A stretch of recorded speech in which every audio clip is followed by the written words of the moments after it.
కూడా బాగుండాలని కోరుకుంటున్నాను. Welcome back to our video. ఈరోజు వీడియోలో చక్కగా రాగి పిండితో రొట్టె ఎలా చేయాలో చూపిస్తాను. ఇంకా వీడియోలోకి వెళ్తే ముందుగా రాగి పిండి కలుపుకోవడానికి 2 కప్పుల వరకు వాటర్ని బాయిల్ చేసుకుంటున్నాను. దీనిలో బబుల్స్ వస్తే సరిపోతుంది, మరీ ఎక్కువగా అవసరం లేదు. అలాగే ఒక పెద్ద ఉల్లిపాయని చాపర్లో వేసుకొని చిన్న చిన్న పీసెస్గా కట్ చేసుకుంటున్నాను. ఇవైతే కొద్దిగా చిన్న పీసెస్గా ఉంటేనే మనకి కలిపేటప్పుడు తేలిగ్గా ఉంటుంది. అలాగే రొట్టె ఒత్తుకునేటప్పుడు కూడా మనకి బాగా వస్తుంది.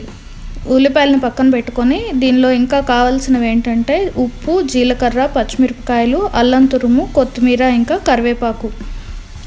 ఇవన్నీ కూడా ముందుగా సిద్ధం చేసి పెట్టుకోవాలి. ఒక మిక్సింగ్ బౌల్ తీసుకొని దానిలో 2 కప్పుల వరకు రాగి పిండిని వేసుకోవాలి. ఇక్కడ 1 కప్పు అంటే 250 గ్రామ్స్ అనమాట. నేను 1/2 kg వరకు రాగి పిండిని తీసుకున్నాను. దానిలో మనం ఇందాక సన్నగా చాప్ చేసి పెట్టుకున్న ఆనియన్స్ వేసుకోవాలి. అలాగే